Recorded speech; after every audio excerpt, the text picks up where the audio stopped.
There is great delight in tuning through a variety of different methods and really looking to each method to move you in its own unique way, but also keep opening you. So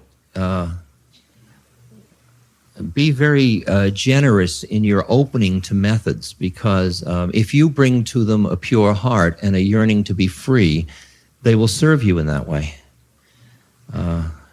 The way you get your karmapans with methods.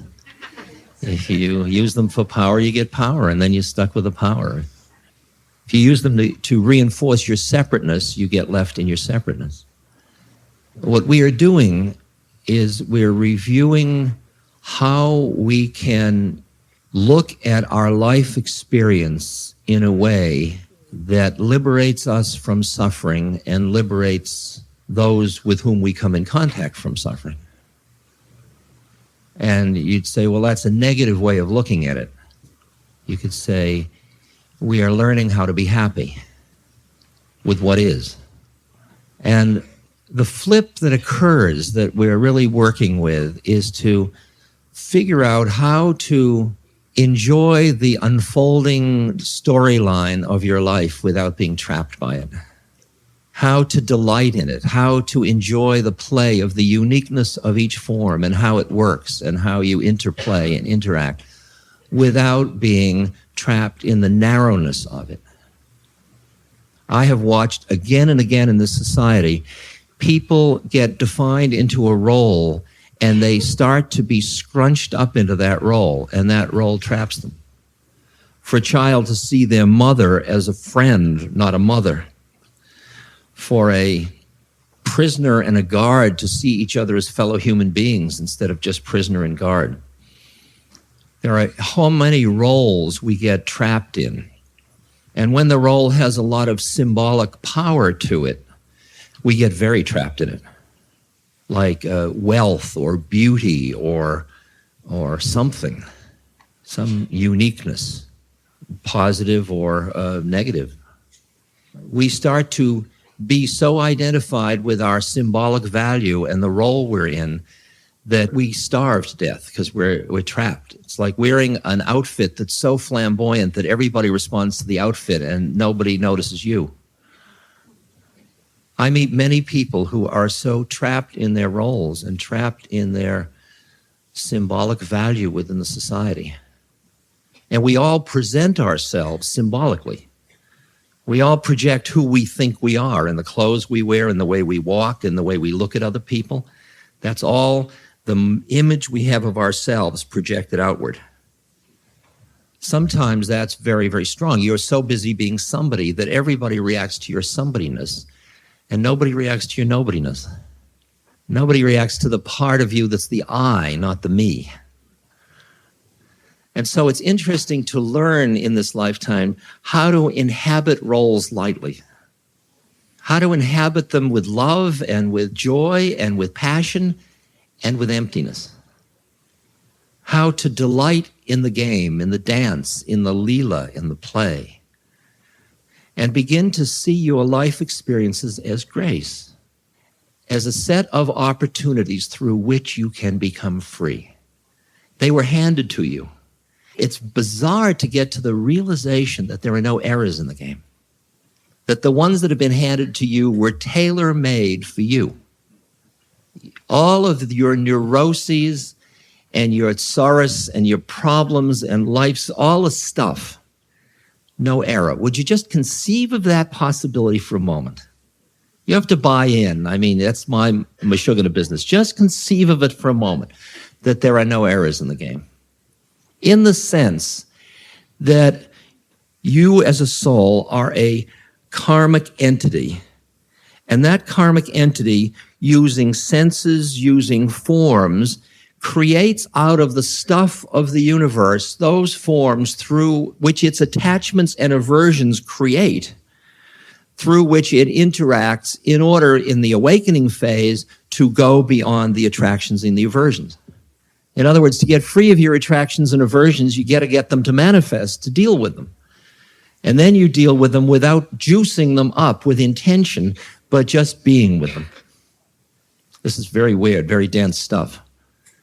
But it's really tasty, because you begin to look at your life, the curriculum that's unfolding. It's fun for me, like, because I play with my guru, who's a dead guru. I mean, he's an illusion. He's my imaginary playmate. I mean, if you're going to have an imaginary playmate, pick one that is wise, funny, a rascal, cosmic giggle, and very loving. And dead is really helpful.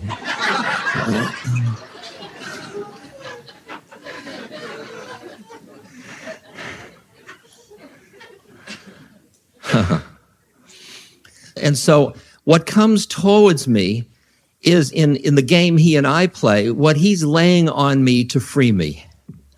Now that's real crazy. You know? Well, what do you got in store for me today?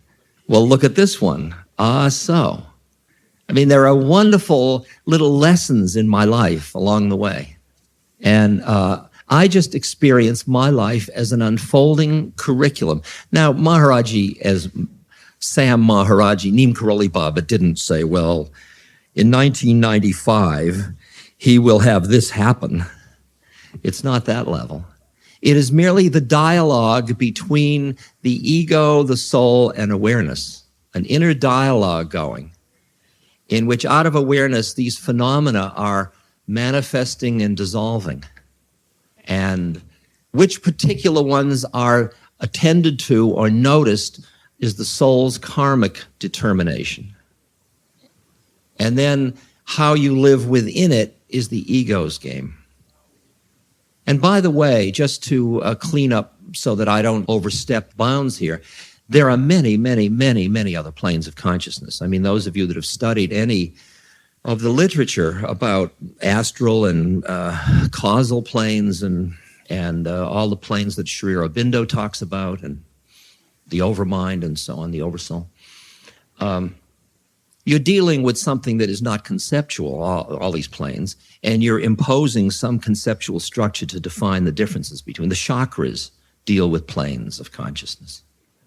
So the soul is not only doing work on this plane, but is doing work on a lot of other planes as well. Karma is being run through. So a lot of your dreams, which may not make sense on this plane, have function. It's like your soul's dreaming. And then you wake up and you remember a little bit, and the ego tries to figure out what it's about. But it's really the soul's business. So that's fun. I mean, just using soul lightly now. Don't use it in a heavy sense. Because as every Buddhist knows, it ultimately dissolves. It's just a step on a ladder you use in order to extricate yourself from your ego trip.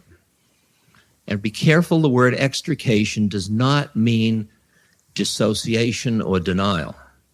It does not mean pushing away. It means breaking the identity with. But I can have my MG, and it can be my MG. Like last night, there was an old car parade, and everybody was busy being their old car. I'm a DeSoto, and I'm a Packard, and I'm a cut Chevy. And you could see the identity with the form. So I can say it's my MG and be identified with the MG, or I can say, I mean, I love it. It's a wonderful car. I take care of it, and I certainly enjoy driving it, and it's an MG. And I can say it's a body. I love it. I enjoy it. I'm working with it. I'm doing the best I can with it. It is slowly decaying. It's probably going to decay and die, I assume. I have no reason not to think it's not going to. And the interesting question is, how do I manage that temple? The temple for consciousness. How do I take care of my body? How do I do it without being trapped by taking care of it? You will watch that the minute you get something wrong with you, your consciousness will narrow. If you're not very careful, until you're busy being your symptom. And the caricature of all the old folks sitting on the bench in St. Petersburg or in Arizona, having their morning organ recital, describing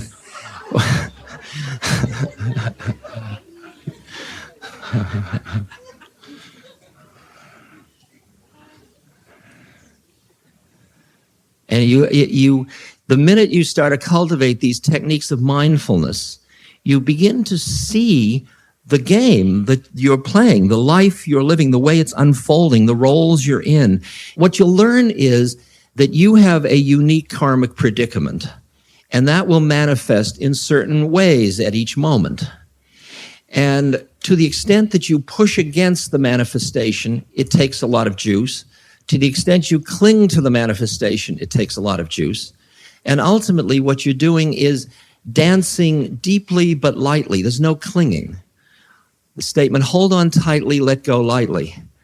Be in it, but don't cling. And to separate, it's interesting because when we love somebody, we want to possess them. We want more of them. We want to collect. We keep wanting to hold it. And we keep getting all of these old, moldering, dead butterflies in our collection. Old loves that were a moment of love, and then we destroyed it through possessing it. And the letting go and letting go and letting go, holding tightly, letting go. Holding tightly of your interpretation of the moment and letting go. Like, what is this moment? There are dozens of ways. It is hundreds of ways. If each person defined this moment, we would define it in our own unique way. And yet we are sharing a moment. And if you get into, that's my take, and this is the only reality. I work a lot with the third Chinese patriarch of Zen. And I just take phrases. I always work with the first phrases, which you've all heard.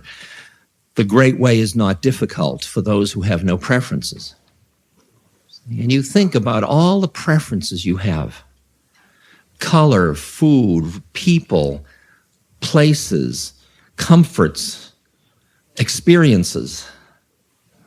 Think of them. Think of the thousands. You're a sea of opinions and prejudices and attitudes and wants and dislikes and so on. And think of how many times you've gotten caught in them, of being a person with an opinion. And feel how contracting that is. And you say, but I've got to have opinions. How will I know whether to walk across the street or not? Now can you think about having opinions and not having opinions? Stretch your mind a little bit to allow for the possibility that you can functionally have opinions, but that you are not trapped by them, that you're lightly in them. Yeah, sure. If you say to me, I say, gee, it's cold in here. Could we warm it up? But I'm not spending the rest of the day having been cold just then. I don't hold it. Now, new moment. Now, new moment. Now, new moment. Now, new moment. Now, new moment. Here are just two of the phrases, the stanzas, shlokas. With a single stroke, we are freed from bondage.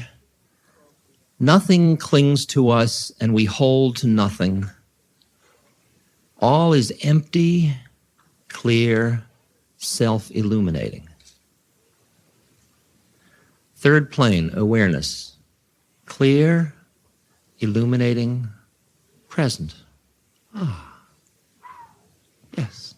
Sees the soul unfolding its karma, sees the ego at work. Awareness doesn't see it, it bees it. It's all within it. All is empty, clear, and self-illuminating with no exertion of the mind's power. You don't have to think about it. You just rest in it. Here, thought, feeling, knowledge, and imagination are of no value. In this world of suchness, there is neither self nor other than self. And you could take just those lines and work with them for a whole year. Believe me. These are methods we're talking about now. They're methods for stretching your consciousness so that you allow yourself to inhabit the fullness of your being, which is ego and soul and awareness.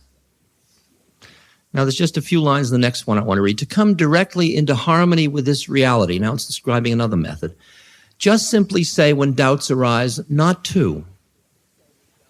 Not to. In this not to, nothing is separate. Nothing is excluded.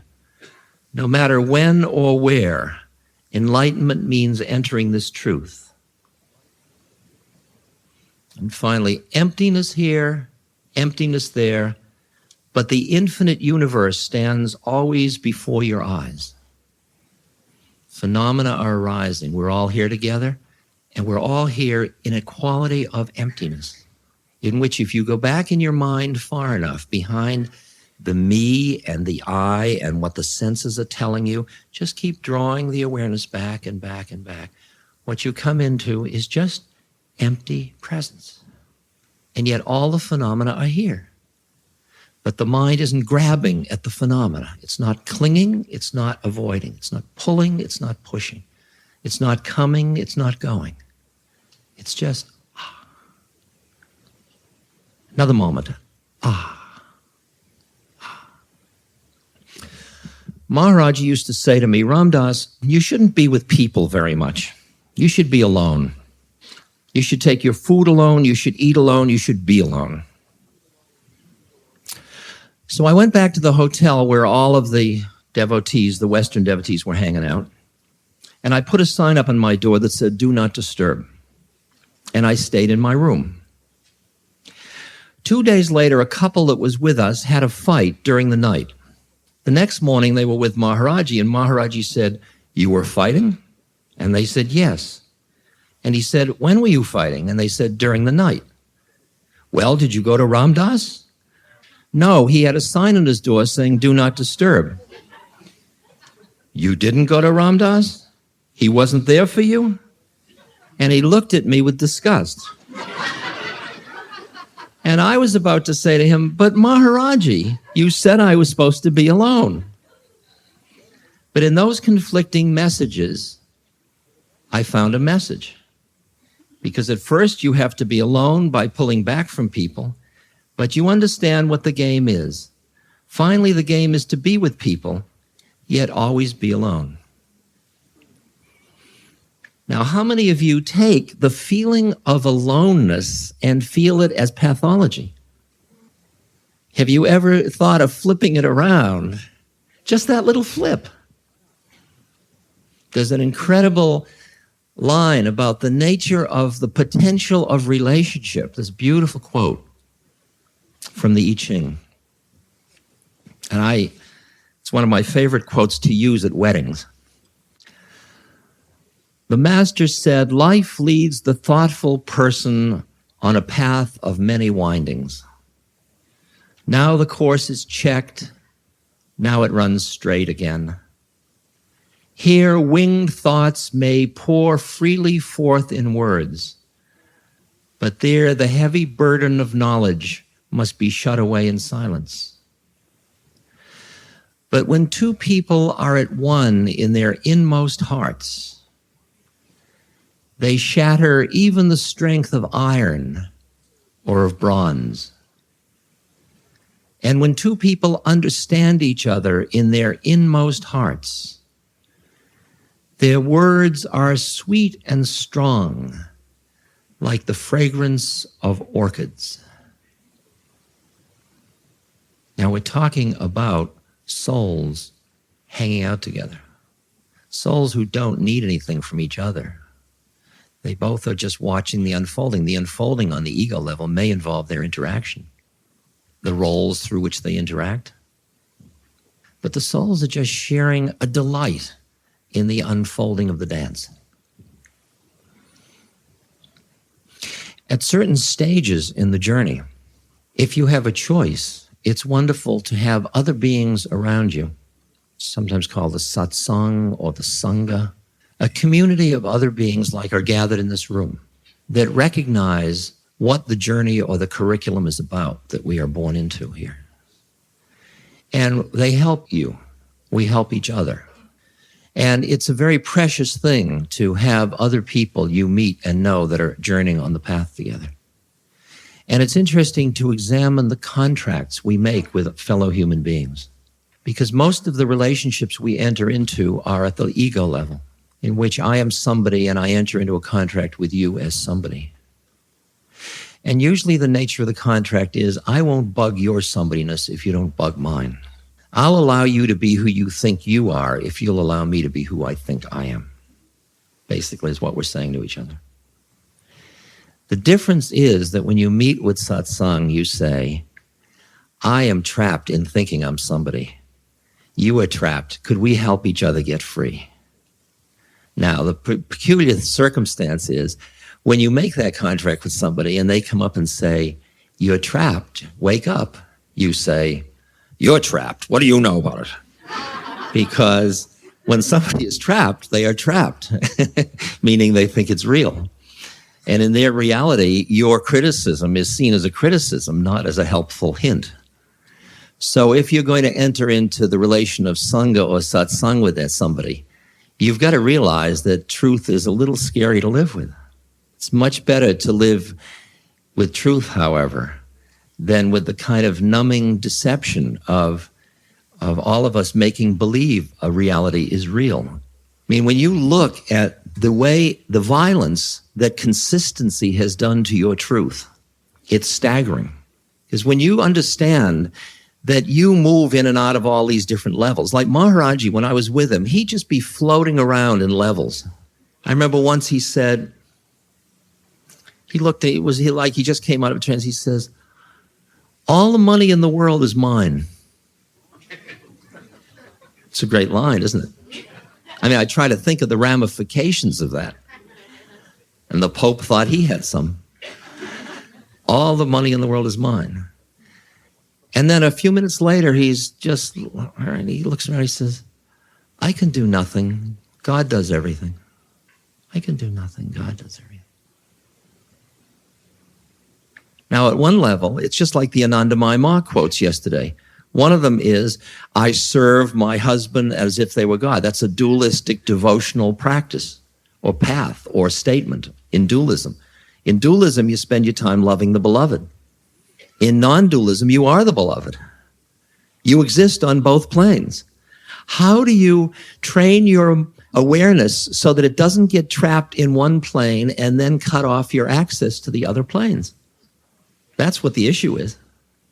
And you begin to see how your definitions of yourself keep trapping you, let alone the projections that you have to other people, let alone their projections on you. So you and I live in a sea of projective systems, some of which are coming out of our own desires, needs, fears, attractions, aversions, preferences, prejudices, opinions, and some of which are coming from everybody else's. And the question of how do you dance through all that without ending up completely caught in it, especially when the ones coming out of you and the ones coming out of them say the same thing. That's a real conspiracy. See, the predicament is as you awaken, you realize you have been the perpetrator of the conspiracy you got caught in. It's not real paranoia. It's not like they did it to me. They've got this terrible conspiracy. You're it. You are it. We are it. We are the conspiracy. And the interesting question is, when you extricate your awareness from being part of the conspiracy, what happens? If you're just doing it in a half-baked way at first, you're busy telling everybody you've gotten free of the conspiracy, and then they usually imprison you somewhere because you don't get free of the conspiracy. But a mature person isn't in the conspiracy and is not in the conspiracy even to the point of putting down the conspiracy. They're just not in the conspiracy. They're living in a different universe, and therefore their being is free of that conceptual homogeneous field, and that freedom is what they offer to another human being that frees them. And it's as if we all meet through our prison cells. Hi in there. What's it like? Do you know how to get out? No, do you? Omani Padme Hum. Omahung Vajra. And to see the maturity of being able to extricate your awareness from entrapment in role without violence and fulfilling the roles at the same time, but fulfilling them from a different place. When I took care of Dad, my father, during the last years of his life, when I first started to take care of him, as I've told you before, some of you, I did it so much out of righteousness. I mean, I was giving up something to go and make my apartment in the basement of his house and do that as my base camp. when you're 50 years old to go back to being Richard in a house where somebody else is the father, when I wasn't even Ram Dass in the house. It's very schizophrenic. And I was righteous. I was milking it. And people would say, aren't you good taking care of your father? And I'd say, well, somebody has to do it. And I just get what I could out of it, But any tack you take with your mind gets boring after a while. I mean, you can only milk righteousness so many changing of Pampers and so many feeding of food and so many, you can only, I'm righteously helping you down the steps. I'm righteously, You get bored with any trip. They're all too finite. So then I moved into another one. I thought that one fell away, and I decided my father was karma yoga. So I was using my father to get enlightened for the benefit of all beings. And I didn't necessarily have to tell him that, but basically that's what it was. I'm helping you with non-attachment. Now we are moving here with non-attachment. Om Mani Padme, yes. I was really Pukka yogi, serving my father. And that got boring after a while. And it just kept arriving at different levels of being together until finally the mind trips were gone. The archetypal storylines were dissolving.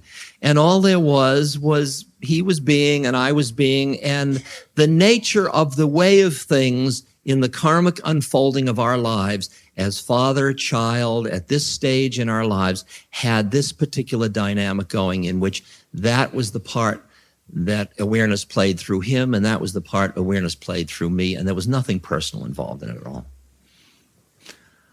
It was like a tree becoming a tree or a flower blooming. It was just the natural way of things. It was, as they say in Zen Buddhism, nothing special. It was nothing out of the ordinary. It was just the way of things. It was like tuning into the harmony of the universe. And when you are tuned, when you're listening to what does it mean that I'm a political entity? What does it mean that I'm a social entity? What does it mean that I'm a religious entity? What it means that I'm a sexual entity? What does it mean that I'm a cultural entity? What does it mean that, et cetera, et cetera? I'm a biotic community entity. Hearing the nature, how freedom comes through the investing in form, freedom through form. Statement in the Heart Sutra, form is no other than emptiness, emptiness no other than form.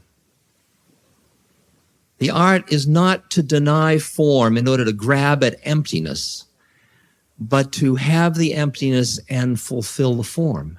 And when you quiet down enough and listen in your own life to hear your unique manifestation, and you're really quiet, you get through the obsession with individualism that you had as an ego in our culture at this moment, and you realize you are part of systems.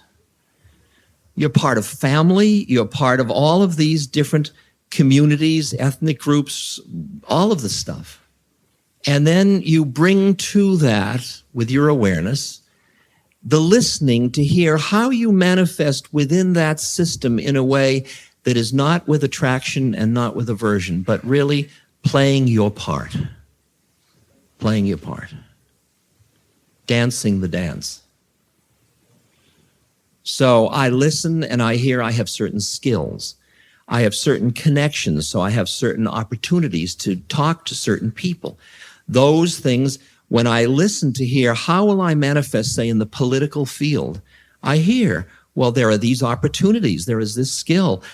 As I listen, that comes through, and I can say to somebody, dup, dup, dup, dup, or whatever I can say, and it can enter into my way of being a political person. And in the same way, I'm part of the economic systems of the physical plane. How can I honor the economics of it? Not by putting it down, even though it traps most people, and not by elevating it to worship, as most people also do. I mean, if you look at the dollar bill and that wonderful pyramid that the Masons have on there, with the top, the eye separated from the rest of it, you understand that all of the solidity of the whole system only works when it is in connection with what the eye of God, the eye of the one, the balance to another plane. That's a perfect description of planes of consciousness on every dollar bill. And when I listen, I say, well, what have I got to contribute? And what kind of a bargain should I make about money, about economics? To fulfill it, should I amass a lot of money and give it away, or hold it, or spend it, or what should I do? There's no rule in the book about what you do. Each person has to listen, to hear. I mean, I deal with people that have hardly anything. They are way below the poverty level, and they are at peace. I know people like that. In India, I certainly know people like that. I know people who are so wealthy, they are on the Fortune 500 wealthiest people in America. Some of them are happy, some of them aren't. But often they are more trapped by money than the people who don't have it. And then many times the people who don't have it are obsessed with it. And the people who have some are afraid they're going to lose it, or they won't have enough. And the amount of consciousness caught in the domain of economics is amazing. And I found myself working with the business community because I looked around and I said, what I have to share is Dharma, what I've learned, what I've been doing for the past 25, 30 years. Since business is the major social institution in the world at the moment, it's more powerful than nation states, it's more powerful than religions. Can I play with the beast? So I got involved with business people. And I started to hang out in a group called the Social Venture Network. They're easy business people to be with. They're all people like Ben and Jerry and Reebok and the Levi's and people that are good persons in business. But the conspiracy within business to see business as a certain way that it has to be, this is all ego level. It's very interesting when you're in India and you meet somebody who does business as Dharma. And you understand there is an incredible thing for the West to learn about business, about how you do business as Dharma. It's the same way as how you raise a child as Dharma. It's the same way as how you make love as Dharma. It's the same way as how you do any relationship in terms of Dharma. Dharma meaning, how can you be in this form in a way that does not create suffering, in a way that liberates? How can I act in a way that does not exacerbate suffering? That seems very logical to me, even to my mind. Ben and Jerry told me at one point, it's been published, but Ben and Jerry said that they started out, in a garage with an ice cream making. They tried to decide whether to be donut makers or ice cream makers, and ice cream seemed easier, so they made ice cream. They were two hippies, and they made ice cream, and pretty soon they were making more and more ice cream, and they were having other ice cream places, and they were suddenly in business. And they said, we don't want to be in business. What the hell? We hate business. And Ben had a friend, an old man in New Jersey, and he went to visit him who had been in business for many years. And Ben said, I'm going to give this up. I don't like business. The guy says, if you don't like it, why don't you change it? And that's an interesting question. How do you take business and make it dharmic? Like, who is a competitor? Is it them or is it us? I mean, the fun story I enjoy telling at SVN, which, again, many of you know.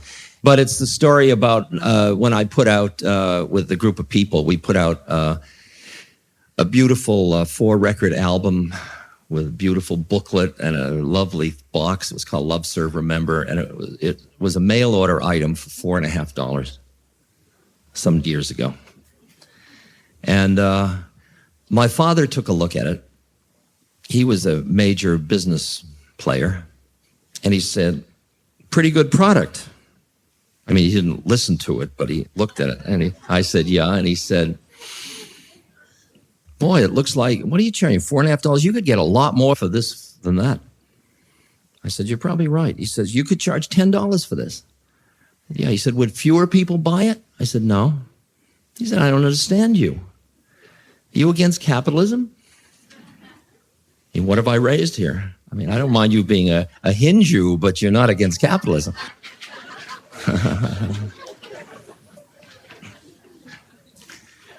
And I said, I try to think of how to explain to him. And I said, Dad, you remember last year? Dad was also a lawyer besides being a business person. And I said, remember last year you tried a case for Henry? Yeah. I remember you worked quite hard on that. Yeah, I had to spend a lot of time at the law library. That was a tough case, damn it. But you won it, yeah. I said, well, you know, your firm is known for charging pretty hefty fees. What did you charge Henry? It must have been a mint. Don't be out of your mind. It's Uncle Henry. Of course I didn't.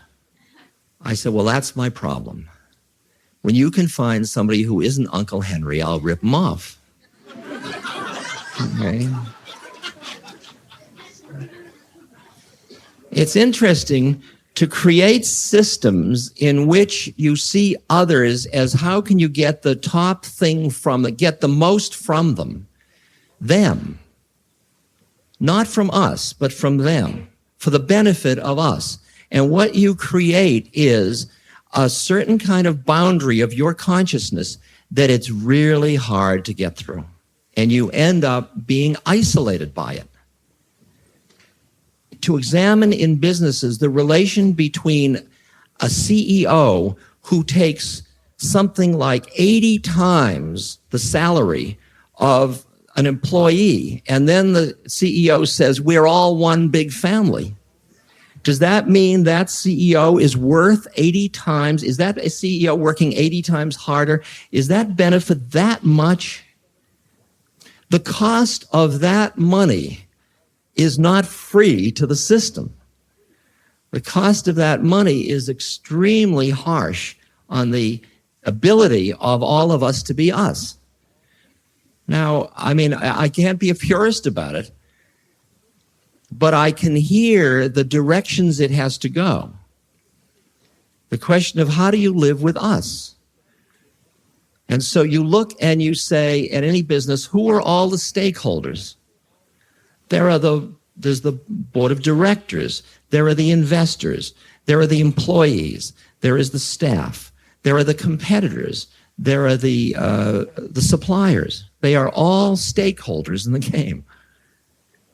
And ultimately, the issue is, what is a way to be with all of these stakeholders to optimize the relief of suffering and the amount of compassion in the system?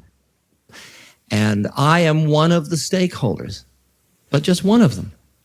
And to start to relook at business, like just the issue of sustainability of resources, sustainability of environment. I mean, what kind of consciousness shift in business is there where the economics of making decisions that recycle or renew or limit the use of non-renewable resources, when does that value system shift? Like, I've just been through a bizarre set of dramas about this, because when these companies attempt to shift the game, the society doesn't say, oh, how wonderful, somebody's reminding us of the Dharma. If you are making, 50 times what your next employee is making, you don't want to be reminded of that particularly. You want to stay within your rationalizations. And what happens, very interesting, is like Anita Roddick in The Body Shop. Anita is a very caring human being, and she really wanted to involve indigenous peoples in developing countries with the opportunity to make livings serving with products and so on. And she tried. And she's also a hell of a saleswoman, and she just said what she was doing. She's got a huge company. I mean, it's a multi-billion-dollar company. And the amount that product is a tiny, tiny little segment. So the press comes along and says, phony. The press says, you're bad because you're saying we do this, but you only do it a little. Now, I think she overstated her case. And I think that if you're going to play this game of shifting the business mind, you damn well better be impeccable. Because what you open yourself to is the cynicism that exists in a system when it tries to change. one of the major articles criticizing The Body Shop was published by one of the other members of Social Venture Network. It's like one club. This is a group of people that have come together to bring sustainability and justice into business. And so Business Ethics Magazine published this article by Entyne. Entyne just was out to get. He was 60 Minutes journalism kind of mentality. Connie Chung, get him. Because it makes good news, good media. So we came to a meeting where really the places was dissolving into camps. Was such a hot issue. Because this meant loss of millions of dollars of revenue to The Body Shop, meant that many of their franchisees were threatened whether they could survive because they were suddenly being labeled as bad guys. And one of the very wise people of our organization, Josh Mailman, who started it actually, he said, what we need is a Quaker-style meeting. So we had a meeting, an open meeting around the issue, and we said to everybody, and they asked me to lead the meeting, and we said, let's just deal with people's feelings about the situation. Since the facts are going to be interpreted one way or the other, let's not stay with the facts at the moment. Let's just deal with the feelings. And between each person's comment, let's have some silence. And let's just hear each other. And there must have been 200 people in the room, and just different people spoke up about their pain or their feeling of the responsibility of journalism or the responsibility of businesses or the conflict within a family or how everybody should go ahead and do it. I mean, there were all the different ways in which we were hearing it, but we were listening to one another. And we came out of that meeting feeling like the organization was finally justifying itself, because we were growing in hearing how clean businesses had to be and how they had to work. Like, the result of that is very interesting, because the result of that is that Kirk Hansen, who is a professor at the Stanford Business School, a very reputable, wonderful professor, has been hired now by The Body Shop to do an external audit of their socially responsible practices. In other words, what you do ultimately is you self-audit, or you hire an independent agency to audit you and publish the results. In other words, Body Shop is got to be able to say, we're not good and we're not bad. We're working at it, and this is how we're working at it. And every error that Kirk will show us, we'll do what we can to start to clean up our act. That's a constructive next step in this whole process of changing. I mean, sorry to belabor the story so much, but I think it's an important way of showing you what bringing Dharma into it is about. It's to reminding people to not get so locked in polarization that you don't hear the compassionate human side of it, the process going on, and turn it back into a process, into a dance, into a movement. And I am amazed in that organization of going from 5 years ago, when I first went into that organization, was invited in because I'm not a business person. They have a small percentage for sort of weird and kooky people. And they snuck me in on that one. Couldn't even pay the dues. They went from treating me as somebody's aberration, and in 5 years, we've changed around until we are really, really listening to one another. And I went into a situation where when business people were talking and I'd come into the room, they'd think, there's the holy person. They'd stop talking until I went away because they were putting through a deal of some sort that I wouldn't be interested in. And over the years, we've just come slowly, slowly, slowly to listen to one another and respect one another. We just had an incredible conference called Spirit and Business that Bernie Glassman, who's a Zen monk in New York, and I co-chaired. And the business community invited us in, and we did mantra together. And we had a fire ceremony, and they threw pine cones into the fire. I mean, they couldn't believe they were even doing it. At one point, Mitch Kapoor, who started the Lotus Company, was throwing his, he looked at me like, could this be happening?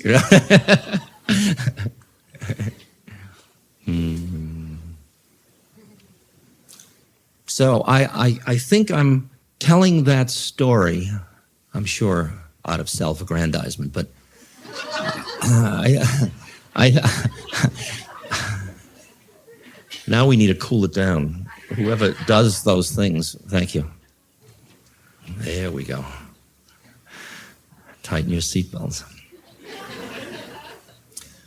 I tell you that story because what I'm interested in is us examining the interplay between mindfulness, between, in a way, the soul and the ego, between your life stuff, the stuff of life, like the economics of life, and the moral issues and all of the stuff. So you're quiet enough to just sort of feel your way into how it is and start to work with understanding the unfolding of your own life from a very quiet place inside your own being. So you're not so busy doing it all the time. It's funny, we all have this cultural thing. What do you do? What are you going to do today? Well, what are you doing? Hi, what are you doing? What have you been up to? And yet, the thing we yearn for, the satisfaction, the feeling of fulfillment, comes out of the beingness in the moment. And this is why this book on aging, pardon my randomness, but it all fits together in my mind.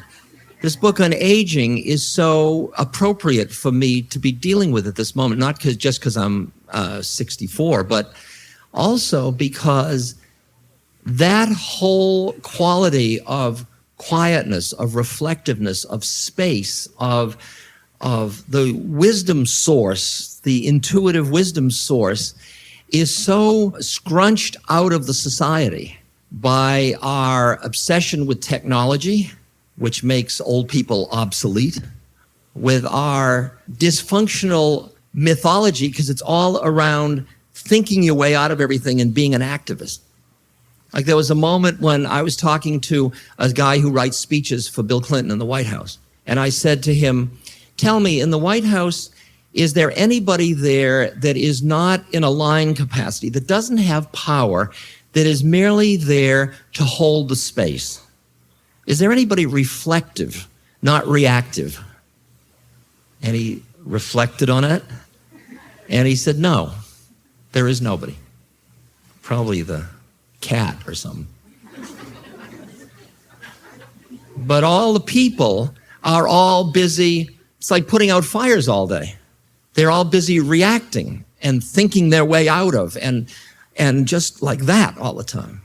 And if you recall, in the old days, heads of state used to have elder councils or something. They recognized there was wisdom, and the wisdom came out of people that stood back from the game enough to have some perspective so they could say, yeah, that's true, but consider that. And we have, in effect, lost that. We don't value it.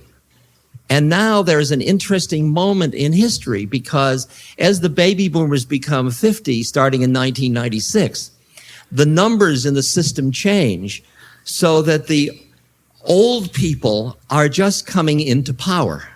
I mean, the AARP doesn't even know what to do with all its power yet. That's the American Association of Retired Persons that all of us are become members of after 50. Because it's a great lobby for insurance, for housing, for food, for medical care. It has no consciousness at all about inner work, social role, about change. It's amazing that aging in a youth-oriented culture is seen as a problem. Can you imagine a stage of life being a problem? And we get caught in it in our own minds. My skin is sagging, I got a problem. I'm not sexy, I got a problem. I don't have my worldly power anymore over a lot of people. I have a problem. Look at the difference between a problem and, whew, now what will I do? Now what can I be? Now what can I open to? Because these things we're talking about the perspective that comes from soul in relation to ego, that comes from just standing back that little bit, that perspective is exactly what aging, as honored properly, brings into the society. Because at that stage of life, which we have no rituals for entering the stage, we do not articulate the roles within that stage, we don't respect it. And it's not going to come from young people who say, oh, you know what we're missing? We're missing old wise people. It's going to be the fact that the old wise people have the numbers and they're going to say, you're going to respect us because this is who we are. And we're tired of buying your model of who we are. But we're caught in it because we were you just a little while ago, laying it on them, and now we're them, and it stinks. So we're going to change it. Because when we were us, we had the numbers, but now we're them, and now we have the numbers, so it's all going to change. So believe me, every bus is going to kneel. Every senator is going to kneel.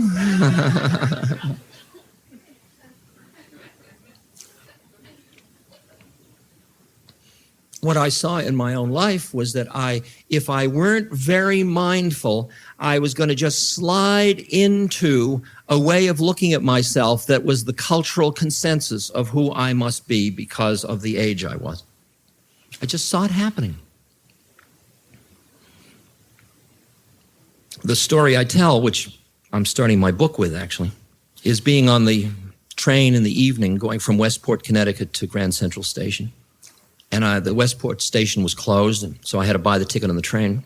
And the conductor came through, and he said, tickets. And I said, I have to purchase my ticket. And he said, what kind do you want? I said, do I have a choice? And he said, regular or senior? I was 62. I'd never thought about that before. It was a new choice. And I said, senior? I did it like when I was 18, I went in for my first beer in New York. Beer? When the bartender said, let me see your identification, This guy didn't ask for my identification. He just gave me a senior ticket. I said, how much is this? He said, $4.50. I said, how much is a regular ticket? He said, $7. Aha. I was very pleased. But as he walked away, I had this ticket. It said senior citizen on it. And I realized I had put on a coat that was very strangely fitting.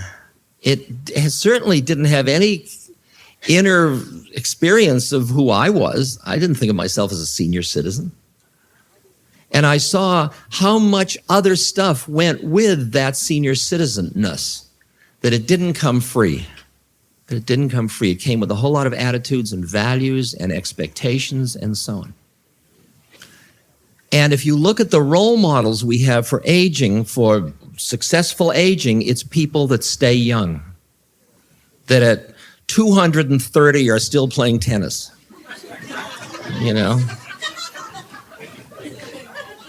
Now, there's absolutely nothing wrong with playing tennis over 100 years old. I think it's superb. I mean, blessings to you. But to make that the role model seems to me to have some massive denial in it. It really does. And I'll take it even further to just push the idea that when the body starts to break down, to treat those changes as only pathology and not as the conditions for work on consciousness, it seems to me it's blowing a hell of an opportunity. It seems to me that your life offers you a set of circumstances to work with, and everybody's got them. You scratch the surface of everybody in the room, and there is suffering. Everybody, little bit here and there. And that stuff, once you see what your curriculum is, that becomes the grist. That becomes the stuff you work with through which you become aware. That's the soul's way of working with the ego's storyline. The soul is using the ego's, as the world turns, its melodrama, its storyline, as its vehicle for working out its karma. Now the question is, where is your identity? Is your identity with ego, with soul? And then, of course, we've got identity as awareness. And I'll tell you that until you figure out that you fulfill all the planes and are attached to none of them, you don't even begin to understand what freedom feels like. Because freedom isn't pushing away any plane of consciousness. So that when taking care of Dad, I realized after he died what an incredible teaching that had been for me. What a gift I had received. First, I had come back into the family. I had come back, and honoring my father in this way, that was part of my incarnation, to honor my father. That's the way. He took care of me when I was a baby. Now I was taking care of him. But also it was the completion of some work with us. And he went from being one personality to another. And as his personality changed, we met in new ways, and we met in new ways, and we came up until we were just being together. And I saw that when I had completed that, when Dad died and I was completed the estate and all that stuff, that I had honored that component of my incarnation. And honoring didn't mean holding on to it or grabbing it or pushing it away. And I saw that back in the 60s, when I turned on and I got so high, I said, the family doesn't understand. I can't hang out with them. They bring me down. I've got to go do my own trip for the benefit of all beings, you understand.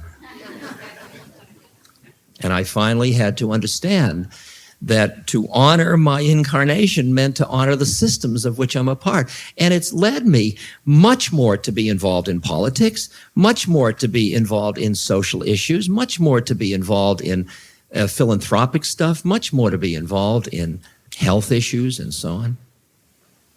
Not out of any goody-goody, aren't I good to do all that? But after a while, it's like you're settling into a hot tub. You're settling into your dharma. You're settling into your way of being in life. Somebody comes up to me and says, I'd love to meditate. I'd love to do spiritual work, but I have these kids. You hear something wrong in that? I'd love to run the marathon, but I have arthritis. Now, where is the suffering there? Partly the suffering's in the arthritis, but partly the suffering is in the tension created by having the desire of, I could be happy if I were doing this, although the conditions are not allowing me to do it. I mean, I just look at what happens when you get old. You start to lose your hearing a little bit, you can't see so well, and you don't move so fast. And when I go into a meditation course, it's funny. What you do is you pull your awareness in from your ears hearing, from your eyes seeing, and you sit still. Could it be that there is a message? That there is an inner curriculum for human beings? That they are finally free to explore, but they're too frightened to explore it, so they keep clinging to repetitions. Andrew Carnegie, when somebody said, you've got so much money, why do you keep doing more? He says, I forgot how to stop. I forgot how to stop. You and I are playing with this deliciously delicate process, because if you push too hard to get free of what you've been trapped in, that very pushing entraps you. The avoidance of stuff becomes a trap. People would say, I've got to live in the country. I can't stand the city. It brings me down. They're like crippled by that concept. If I choose, I'll choose to live in Marin. It's lovely. But if I don't live in Marin, it'll be lovely. If I do live in Marin, it'll be lovely. It'll all pass. It's all disintegrating. It's all very precious. The moment is the moment. I presented a model, a functional model for practice, for conceiving of what the spiritual journey is about. And what we had when we looked at the whole story of lifetime, of incarnation, is we have what you'd call ascend, descent, ascent, descent. You have, and descent and ascent isn't value judgments, it's just a directional statement of movement. Awareness has, in some mysterious way, which you don't know, has manifested as a multiplicity of entities, which we will now call souls. And those each have their own unique karmic storyline. And those souls then take incarnation somewhere or other when it's appropriate to work out whatever they're working out. And we are that product to the extent that we are egos. We are somebodies. We come down and we become somebody. And as that awareness starts to identify as a soul and immediately feels separate from the totality, and then it takes birth as a body, and then when we are born, And then we separate from our mother and all, we begin to experience another separation now as ego. So it's a separation within a separation, if you will. That's the descent into more and more dense form. And that form is what we live out as an incarnation. Somewhere along the line in that story, we awaken. We begin to realize that we are not only the incarnation, that there is more to us than meets the eyes. And we begin, the more than we think we are, we are.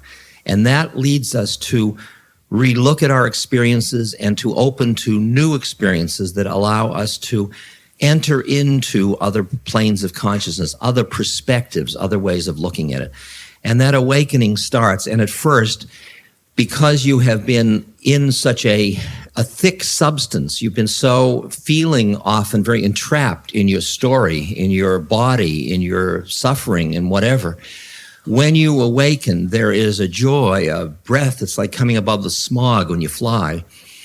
But there is also a kind of fear of getting trapped again and a tendency to push against the stuff you were trapped in. You can use that like a rocket booster to get you out there, push against. It's the renunciate path, basically. But ultimately, as you get established more as a soul, more established as just awareness, which isn't even you anymore, as those become more real and you become comfortable in them, then you look and you see that the incarnation that you have taken wasn't an error and it wasn't a failure and you're not making mistakes. It is just an unfolding process. And it's nothing so personal about it all. Your personality isn't that interesting. And at that point, you start to, from a soul's point of view, start to inhabit your incarnation, at first resignedly and then ultimately joyfully, because it's just God at play. It's just form. So you went from the descent into form initially, then you awaken your awareness going into more and more until your awareness is awareness. That's the ascent. And then there's the next stage where the ascent starts to finally stop pushing against the more dense forms and enters into them. And then there is the descent. And then you see that the whole process is constantly the ascent and descent. And it's just a liquid process in which both are going on all the time. You're constantly bringing spirit down into form, and you're constantly, as form, moving towards spirit or moving towards formless. It's the dance of form and formless. It's the dance of the devotee and the guru. It's the dance of the lover and the beloved. It's a dialogue that goes the foreplay, the consummation, the foreplay, the consummation. It just keeps dancing back and forth in those things. And you begin to experience your life as that, as moving in and out of all of these planes all the time. And there's some just incredible literature that describes all this if you ever have a chance to read any of Sri Aurobindo's works. There's a great poem of Savitri, which describes the goddess coming to earth as Savitri and her experiences on earth with full consciousness of her planes, her higher planes along the way. What we call an avatar is somebody who takes birth on the physical plane but doesn't get lost in it, remains aware of their spiritual identity all the way through. Most of us get lost, and then we wake up a little bit or more or less. So with that backdrop, we can see that a lot of our spiritual practices are moving us from ego to soul. We're clawing our way up out of the darkness, supposedly, which turns out not to be dark at all, but it seems shadowy from where we've been. And we claw up, and then when we're a soul and we're established in soulness, then we start to have that beautiful dialogue that Rumi and Kabir speak about, the intimate with the beloved, with the guest. Where are you, O friend? Where have you been? Where can I find you? I hunger to be with you. And there is this other kind of, it's no longer a practice, it's like a making love celebration of the many with the one. You're constantly,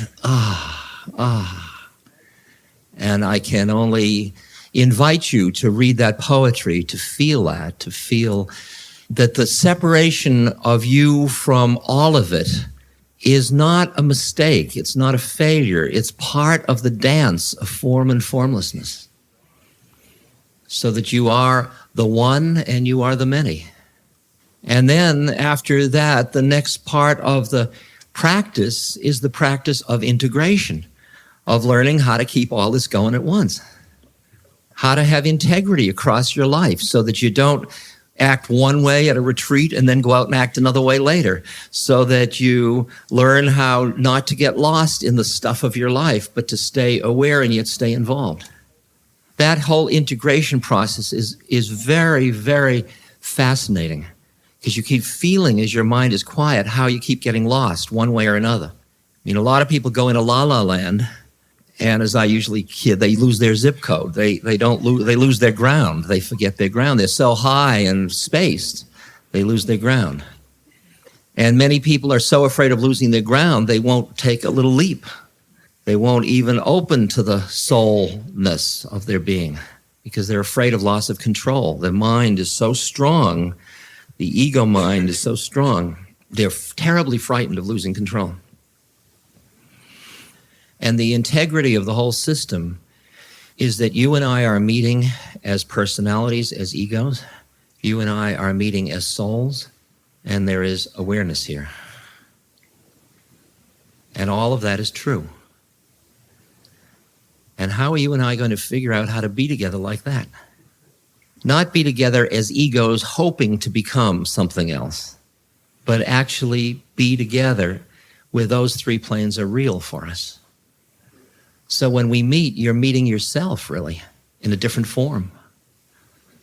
In marriages, when I work with couples or perform marriage ceremonies, things like that, I always visualize a triangle.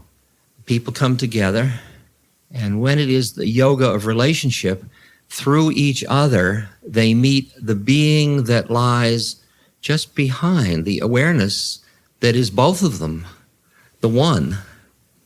And they come into the one through each other, through all of the forms of their dialogue with one another, making love and talking and cooking and walking, and all of it are all vehicles for meeting in the space of just shared awareness, which is sweet like the smell of orchids. It's that quote from the I Ching. And then that one dances as two. And to get to the point where you're involved with somebody in relationship, in work, in marriage or children, and you're aware, and you're both aware of the play of the forms, and you're delighting in it together, the play of the forms, which are your separatenesses.